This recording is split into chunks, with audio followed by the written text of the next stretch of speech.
a última intervenção, antes da discussão, obviamente, que será do Dr. Paulo Freitas Tavares, sobre canabinoides em oncologia.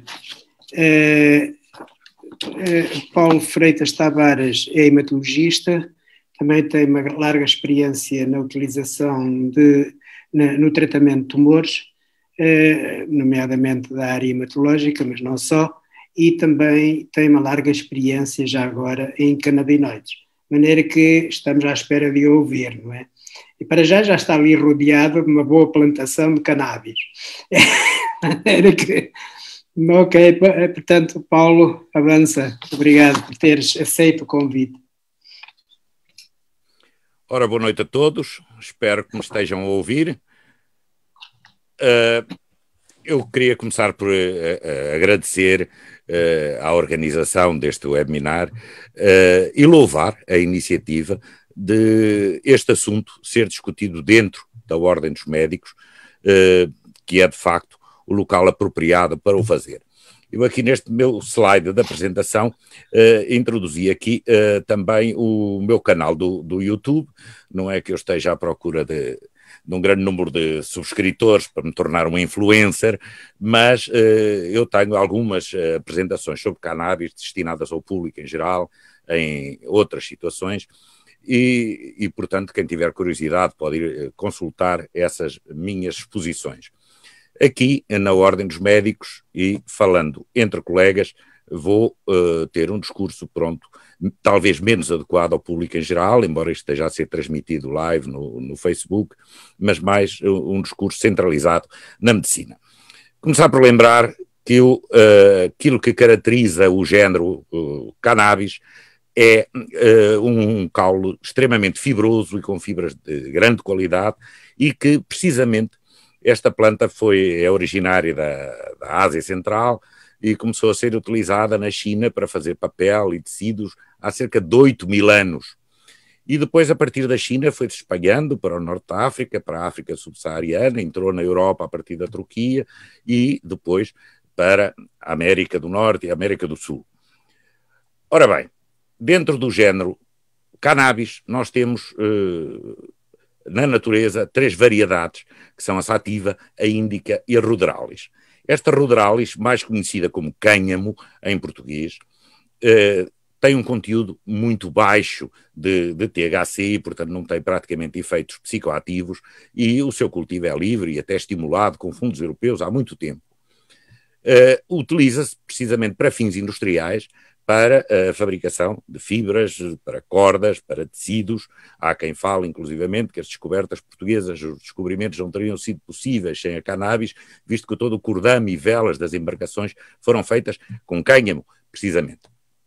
Ora bem, as plantas que nos interessam são estas duas, a cannabis sativa e a cannabis índica, que têm já um teor interessante do ponto de vista médico, principalmente de THC, mas também de outros canabinoides.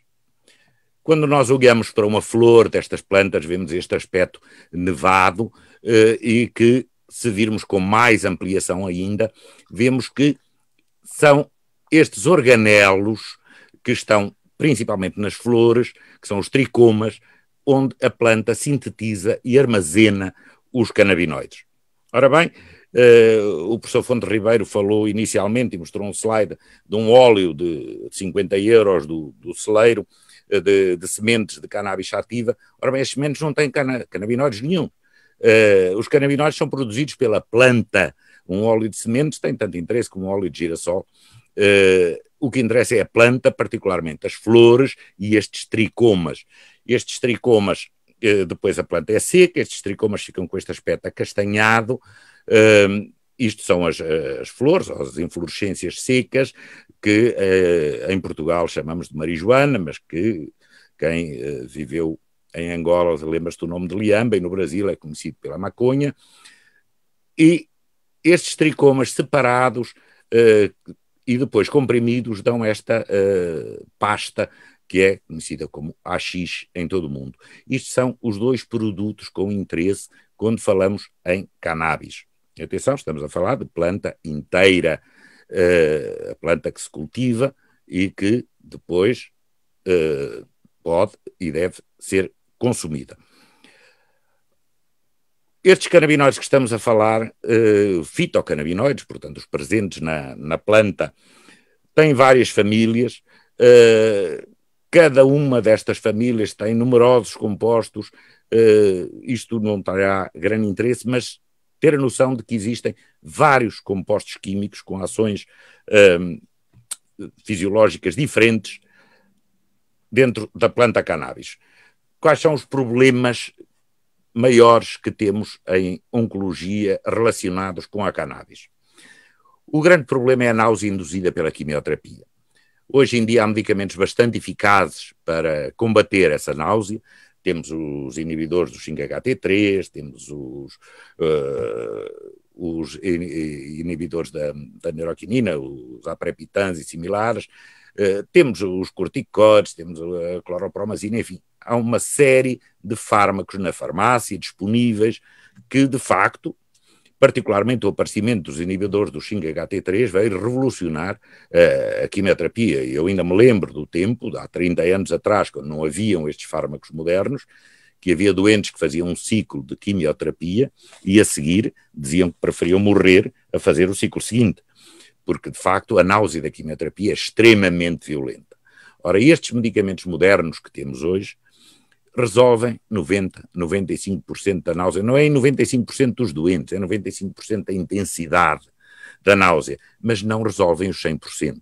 E aquilo que fica dessa náusea, que é mantida 24 horas por dia, permanentemente, particularmente naqueles problemas que eu trato, que são os sarcomas, onde se utilizam doses de quimioterapia bastante elevadas e muito hematogénicas, este problema da náusea leva a uma desnutrição profunda. Por outro lado, temos também a dor oncológica, que sabemos que são os opioides, o fármaco principal do tratamento da dor oncológica. Ora, um dos efeitos secundários dos opioides, e talvez mais nas mulheres, não se sabe bem porquê, é precisamente a náusea também. Portanto, a náusea é um problema aparentemente benigno, mas que no fundo nos levanta enormes problemas, porque leva a uma enorme desnutrição, a perda primeiro da gordura e depois a própria fusão das massas musculares, que os doentes entram neste estado de sarcopenia, e que depois não conseguem aguentar, não têm resistência física para aguentar a quimioterapia. Ora bem, os doentes com dor oncológica, muitos deles têm que fazer escolhas difíceis todos os dias. Ou resolvem passar o dia com dor, mas com algum apetite, e não tomam os opioides, ou resolvem passar o dia sem dor, mas também sem apetite nenhum, tomando o seu opioide. E há doentes que têm que fazer estas escolhas todos os dias e que vivem neste conflito entre conseguirem comer ou conseguirem debelar a dor. Ora bem, quais são os efeitos farmacológicos que nos interessam dos fitocannabinoides? Temos efeitos analgésicos, sem dúvida. Temos, curiosamente, alguns cannabinoides com efeitos antibióticos, efeitos anti-inflamatórios, antieméticos, antiepiléticos, o Dr. Filipe Palavra acabou de falar, efeitos sedativos e também, curiosamente, efeitos citostáticos diretos. E assim, embora os opioides, os cannabinoides, não substituam os opioides, mas de facto a associação é benéfica por vários motivos. Primeiro, porque é sinérgica e, portanto, permite baixar a dose dos opioides necessários para controlar a dor, e também porque controla a náusea induzida por esses mesmos opioides. Isto é um facto bem conhecido. O que não é assim tão conhecido é que alguns cannabinoides, e isto é investigação recente, vejam aqui um artigo de 2020, têm atividades antimicrobianas potentes contra gérmenes que hoje, e particularmente em doentes imunodeprimidos, nos põem problemas graves devido à multiresistência aos antibióticos e particularmente em em bactérias complicadas, como estes estafilococos ticilino-resistentes. Temos também efeitos anti-inflamatórios dos canabinoides. E não é aquele anti-inflamatório do doente só com o reumático, são de facto uma modulação profunda do sistema imunológico, com efeitos imunossupressores, e isto consegue-se com doses muito mais baixas do que aquelas que são necessárias para se obterem efeitos psicotrópicos. Esta vertente dos canabinoides na atividade anti-inflamatória e imunossupressora terá, sem dúvida, um grande interesse futuro em reumatologia, em doenças inflamatórias intestinais e em numerosas outras patologias dependentes destes processos inflamatórios e autoimunes. Ora bem, os canabinoides são antieméticos de largo espectro.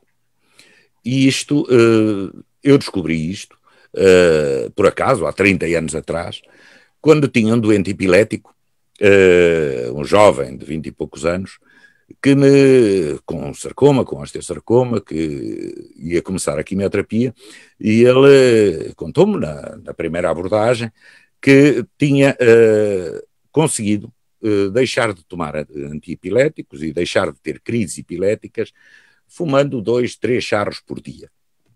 Eu achei aquilo um pouco estranho, mas o doente achava isso muito importante porque se dava mal com os fármacos antiepiléticos, tinha muitos efeitos secundários e tinha conseguido controlar a sua epilepsia perfeitamente com o consumo regular de cannabis.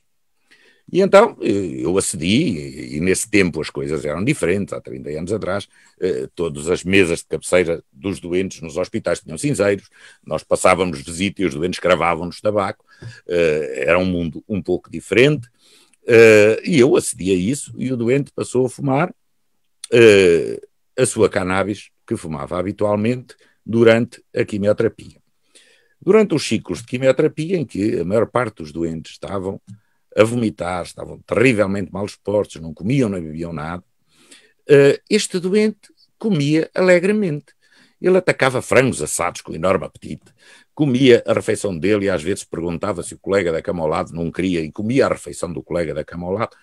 E eu achei aquilo muito estranho, até que ele fez a quimioterapia pré-operatória. Depois foi ao bloco para ser operado.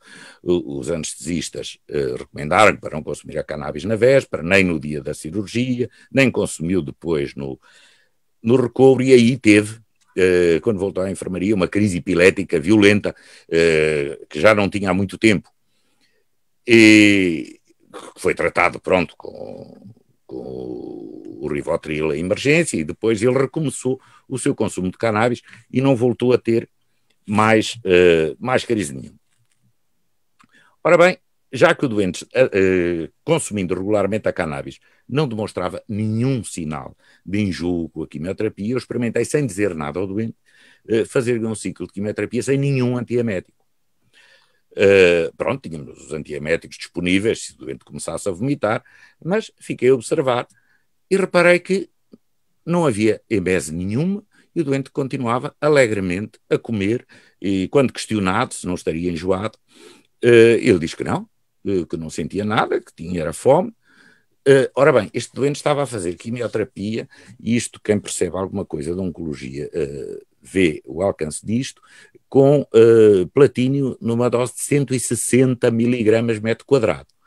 Isto é uma dose terrivelmente hematogénica, e que aquele doente conseguiu fazer todos os seus ciclos daí para a frente, sem nenhum antiemético de farmácia, apenas a consumir a sua cannabis habitual. E de referir também que o doente estava perfeitamente consciente, não estava com nenhuma alteração da sua ideação, nem do seu estado de espírito. Ele tinha um discurso perfeitamente coerente e orientado, porque, bom, eu também controlava a quantidade que ele consumia por dia.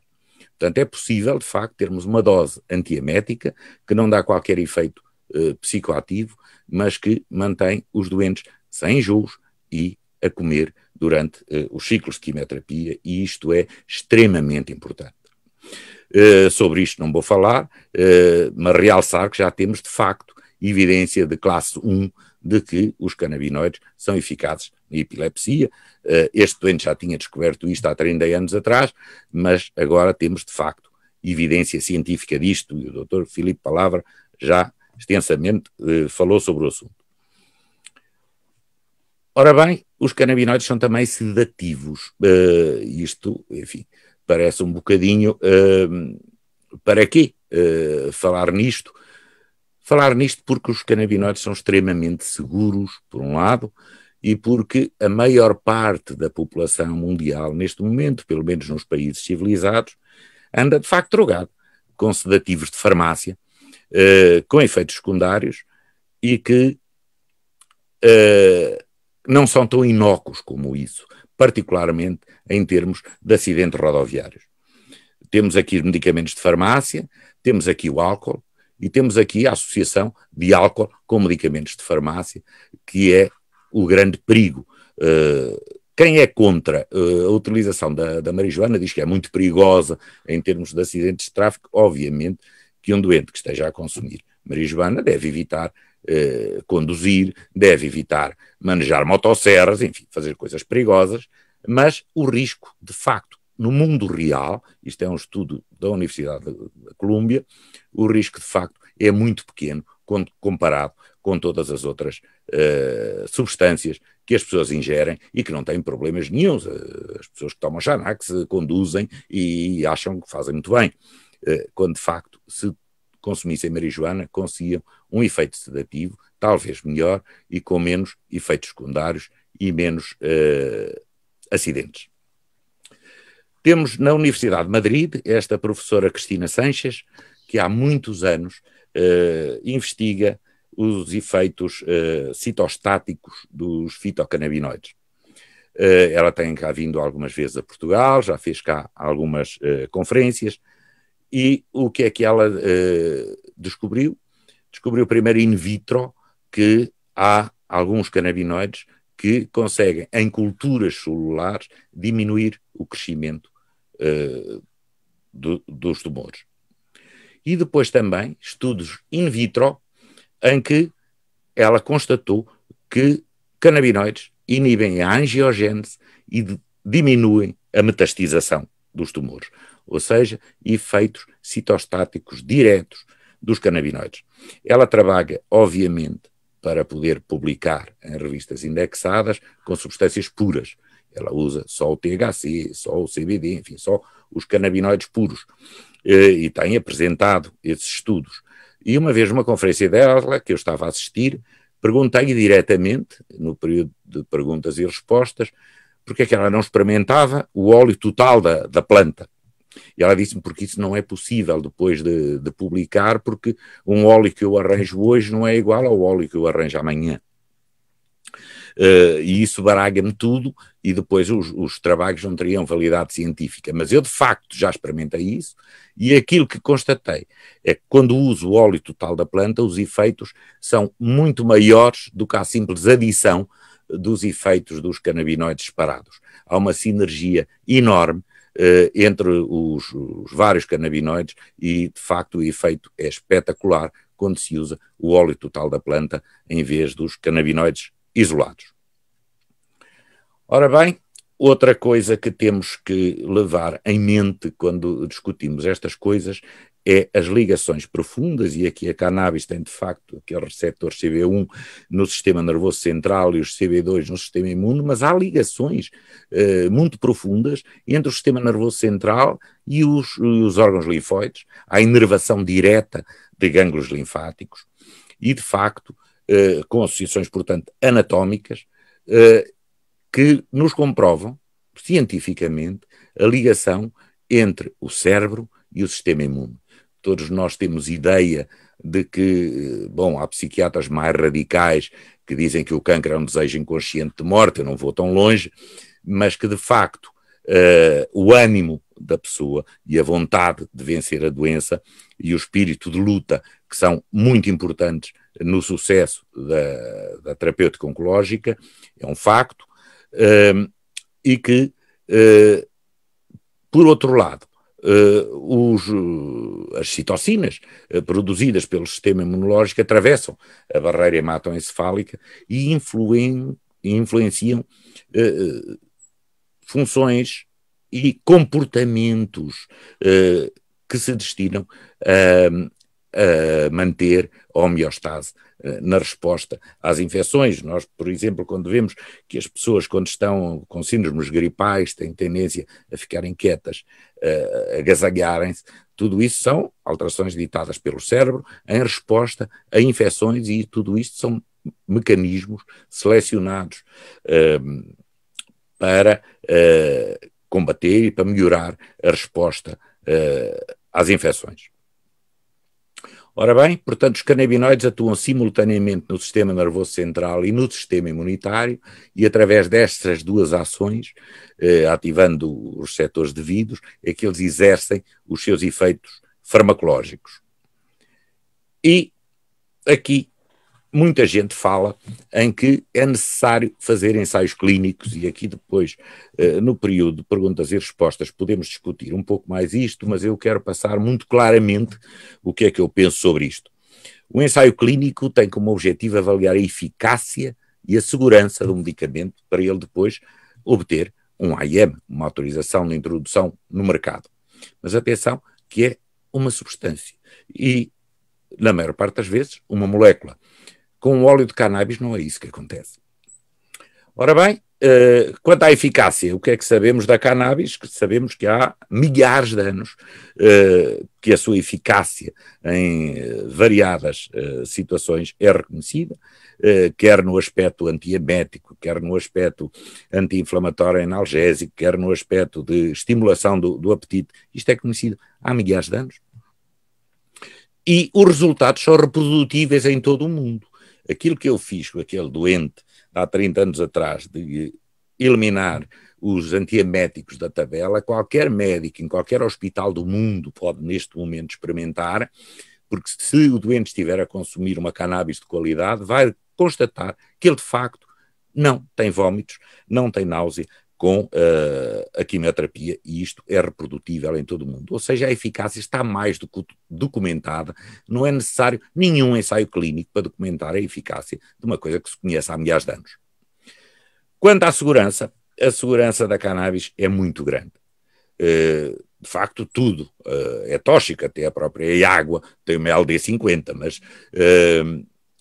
está calculado que a dose letal de THC para um ser humano anda à volta de 4 gramas. Atenção, 4 gramas de THC puro, ou seja, isto é uma quantidade brutal da planta e que de facto não é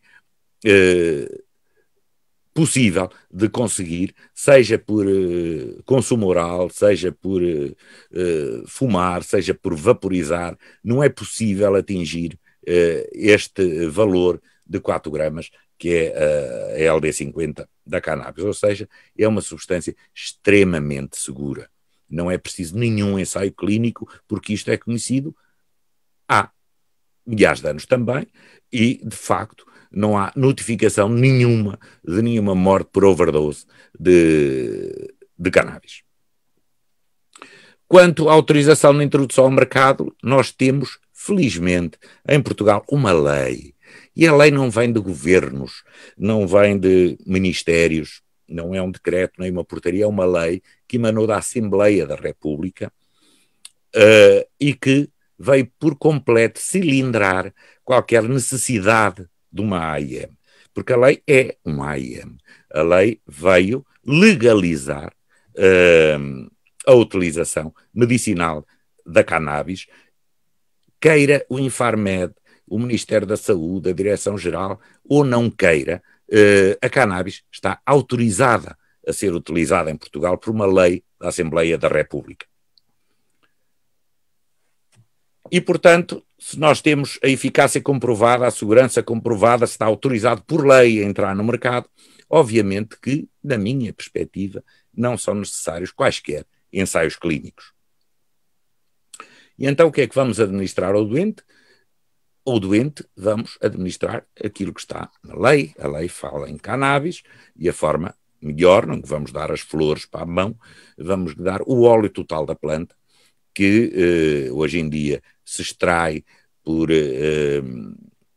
métodos modernos, de dióxido de carbono em fase crítica, etc., mas conseguimos recolher todos os compostos que nos interessam nesse óleo.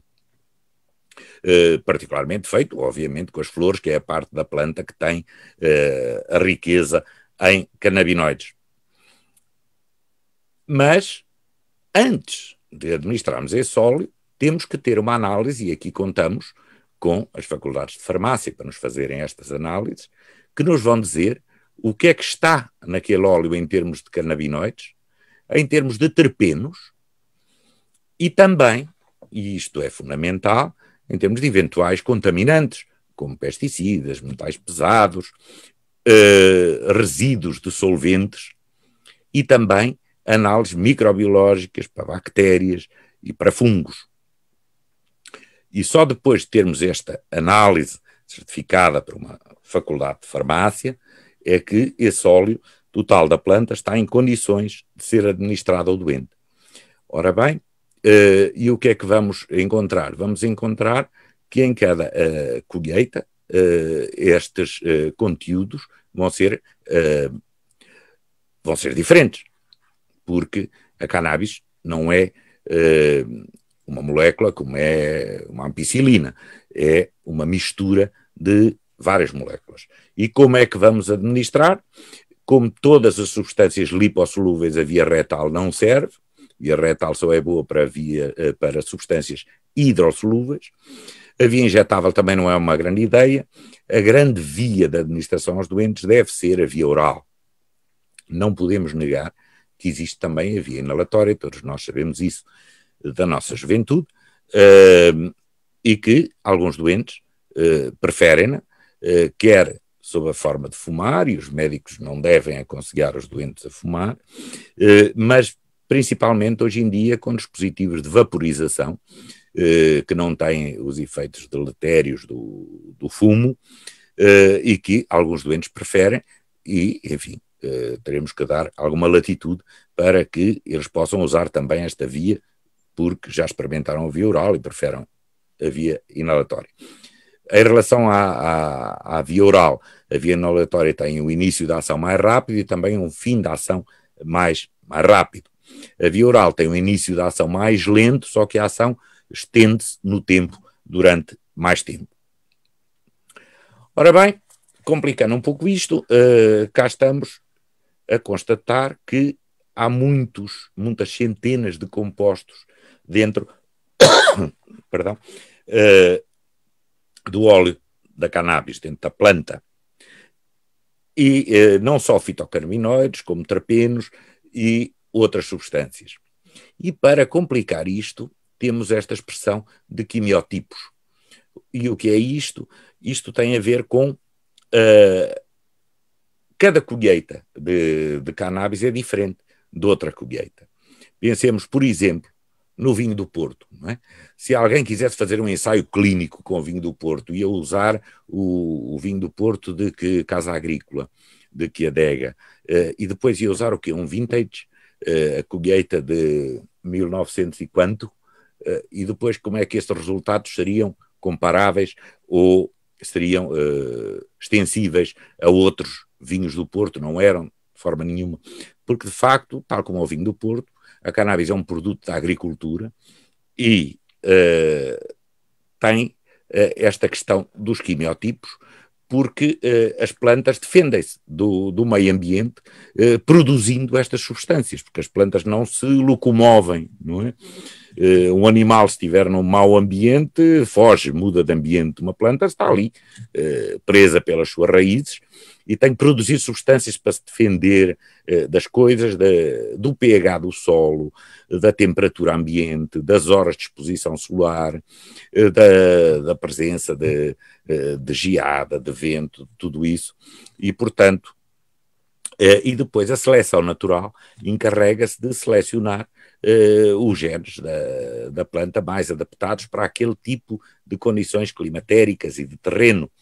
E assim, uma cannabis plantada agora ou para o ano que vem, neste terreno ou noutro terreno, serão diferentes.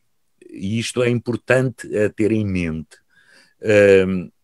E, por outro lado, também, que tudo aquilo que está no óleo da planta, os vários canabinoides e terpenos, funcionam com múltiplas interações entre si e que não podemos dizer que é apenas um canabinoide que tem esta ação, que eventualmente numa ou noutra situação já sabemos um pouco, mas no grosso da questão não podemos dizer que é este ou aquele canabinoide que faz isto, é uma interação complexa entre os vários canabinoides que se encontram na planta selvagem, portanto este efeito de entourage que contaminaria qualquer tentativa maluca de fazer um ensaio clínico com produtos que são sempre diferentes. Portanto, não sendo necessários ensaios clínicos, o que é que vamos fazer? Vamos dar o produto aos doentes e esquecer o assunto? Não. Obviamente que é preciso fazer um acompanhamento rigoroso de fase 4 da administração da cannabis. Isto vai exigir aqui duas coisas que não são fáceis, nem frequentes, que é uma grande cooperação entre médicos e farmacêuticos hospitalares e uma grande cooperação entre hospitais e faculdades. Claro que são coisas que deveriam sempre existir, mas que, infelizmente, sabemos que muitas vezes não existem ou são difíceis. Mas este acompanhamento de fase 4 é fundamental. E porquê? Porque se nós começarmos isto agora passa-se aqui. Estou a ouvir um eco. Bom, se nós começarmos a despejar para um data lake todos os resultados que vamos ter das análises que a Faculdade de Farmácia irá fazer dos óleos, com as composições relativas em canabinoides e terpenos, e todas as situações, todos os efeitos terapêuticos e eventuais efeitos secundários que apareçam nos doentes, isto vai gerar uma quantidade imensa de dados. E hoje em dia é possível, com técnicas informáticas modernas e com capacidade dos novos computadores, de usar estas técnicas de Big Data para extrairmos algum sentido e orientações sobre as diferenças entre os efeitos farmacológicos das diversas composições de cannabis que serão ser usadas e começarmos a ver quais é que são as melhores associações e que a cannabis mais rica em determinado cannabinoide ou em determinado terpeno ou na associação de um determinado cannabinoide com um determinado terpeno é melhor numa determinada situação clínica do que outra. Estas técnicas de Big Data permitem explorar interações múltiplas entre os dados, só ao alcance de grandes computadores, e que nos permitem ver interações positivas, interações negativas, coisas que ainda são duvidosas, e isto vai demorar tempo e futuramente, mais para a frente, conhecer as melhores associações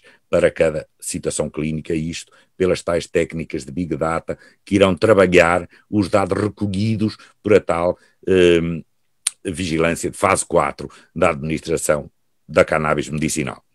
Eu calculo que demora ainda entre 4 a 6 anos a termos um medicamento, de facto, um medicamento e formas galénicas comercializáveis e patenteáveis. Neste momento, o caminho a seguir é, de facto, a administração de um óleo de cannabis de qualidade aos doentes e fazer todo este processo de investigação de fase 4.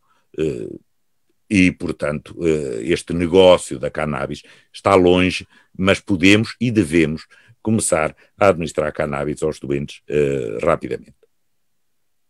Obrigado pela vossa atenção. Fico ao dispor para questões. Ok, obrigado pela intervenção controversa, polémica. Já agora uma situação que discordo perfeitamente. AIM é AIM, Autorização de Introdução no Mercado, e tem regras, felizmente, tem regras rígidas em todo o mundo civilizado, onde se inclui a Europa, o Japão, os Estados Unidos, o Canadá e outros. De maneira que, e tem regras. Já agora uma questão é que a Lei 33 de 2018, que foi uma lei muito generalista, devo dizer, diz que a cannabis deve ser prescrita pelo médico e que depois, no seu artigo 9º, diz que compete ao Infarmed regular e supervisionar as atividades, etc. Agora não vou ler isso. E a colocação, o número 2 diz: a colocação no mercado de medicamentos, substâncias e preparações à base da planta de cannabis destinadas a uso humano para fins medicinais carece de uma autorização de introdução no mercado a emitir pelo Infarmed.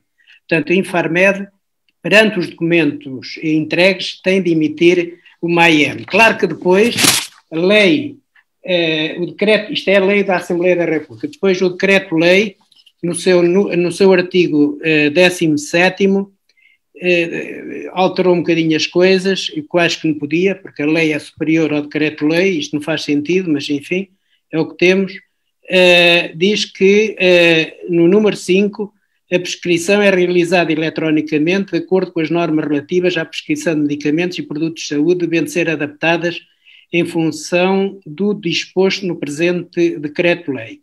E no número 6 diz: a prescrição de medicamentos, preparações de substâncias à base da planta de cannabis para fins medicinais, observa ainda o disposto no número 5º da Lei 33 de 2018, quer dizer que os produtos de cannabis, os medicamentos e produtos da cannabis devem ser prescritos pelo médico.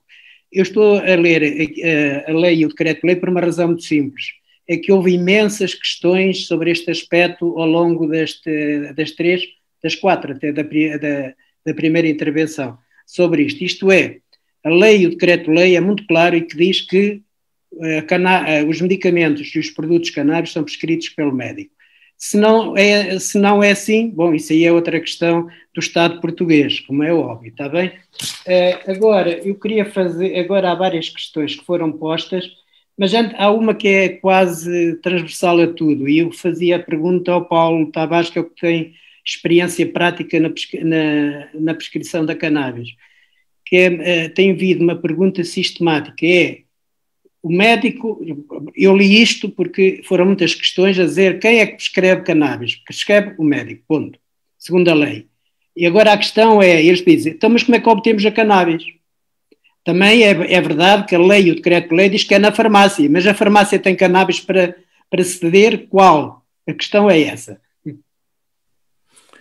Ora bem, obrigado ao professor Fonte Ribeiro, como sempre, uma intervenção fundamentada, mas eu lembro que uma coisa é uma molécula, outra coisa é um óleo essencial feito de centenas de moléculas diferentes e que em cada colheita as percentagens relativas de cada molécula são diferentes. Ou seja, tem que ser uma regulação diferente daquilo que se regula para uma molécula. Não se podem aplicar as mesmas leis. Por outro lado, eu não pus nunca aqui em questão que não fosse prescrito pelo médico, obviamente que sim. Só que eu entendo que a cannabis medicinal deve ser introduzida nos hospitais. Depois, numa segunda fase, eventualmente em centros de saúde, mas sempre o médico, em articulação com o seu farmacêutico clínico, a dizer: eu quero que este doente faça X gotas deste óleo de tantas em tantas horas. A farmácia está... na farmácia, é? A farmácia hospitalar, gerida por farmacêuticos hospitalares. Certo? Pronto. É que a lei é... Tal como todos os medicamentos caros. Nós, por exemplo, temos a maior parte dos doentes, por exemplo, da SIDA e das hepatites, vão buscar os medicamentos ao hospital. Os medicamentos, por exemplo, o Livec, a grande revolução no tratamento da leucemia mieloide crónica, foi um medicamento que veio para o mercado com um preço de 4, 5 mil euros por mês de tratamento. Nunca nenhum doente pagou nada disso. Os doentes vão buscar o medicamento ao hospital. E o hospital fornece gratuitamente o medicamento aos doentes. O tratamento da tuberculose é assim também que é feito. Os doentes vão buscar o medicamento ao hospital e o hospital fornece-o gratuitamente. Eu creio que é esse o caminho da cannabis. Como eu disse, dentro de 4 a 6 anos, talvez já haja conhecimento para fazer então um medicamento vendável em farmácias. Mas neste momento, aquilo que temos e que é fácil de obter é o óleo da planta, que deve ser depositado numa farmácia hospitalar e deve ser prescrito pelo médico e fornecido pelo farmacêutico hospitalar aos doentes em regime de ambulatório ou aos doentes internados, obviamente, também. Não é? Portanto, é assim que eu vejo a coisa na próxima meia dúzia de anos. Pronto, é que há muitas questões sobre isso. Por exemplo, aqui bom, ele não se identifica. Onde é aconselhado adquirir óleo de cannabis de boa qualidade por uso medicinal. Ponto. Ou depois outro, doutora Susana, o doutor Paulo dá exemplos de como tem utilizado na prática clínica as formulações existentes no mercado e de onde as obtém, por aí fora. Portanto, isto é sistemático, está bem? Era por isso que eu fiz a questão. Já agora há uma... Se me permite só esclarecer, como eu comecei por dizer, eu tenho outros vídeos mais para o público em geral, onde explico mais detalhadamente essas questões, nomeadamente como fazer a manteiga aditivada, como eu chamo, e todas essas coisas que estão nos meus outros vídeos do canal do YouTube, que as pessoas podem ver. Adquirir óleo de cannabis neste momento de boa qualidade não é possível, porque não está nenhuma empresa autorizada ainda sequer a fabricá-lo. Há empresas com autorização de plantação para exportação, no meu caso, por exemplo, da Tilray, mas para produzir óleo e para o fornecer ao SNS não está ainda nenhuma, porque obviamente que o óleo para ser fornecido à farmácia, do hospital, para além de ter que fazer as análises fidedignas numa faculdade de farmácia, e ser declarado como de qualidade farmacêutica, assim tem que ser autorizado pelo Infarmed. Nós mandamos uma amostra para o Infarmed e dizemos: temos aqui este óleo com estas características analíticas que podemos dar aos doentes. Vocês autorizam e, obviamente, que o Infarmed assina de cruz, porque não tem outra maneira de o fazer, porque a lei o obriga a fazer isso. Porque a lei autoriza a utilização da cannabis medicinal. Ora bem, depois tenho aqui uma pergunta para o professor Félix Carvalho.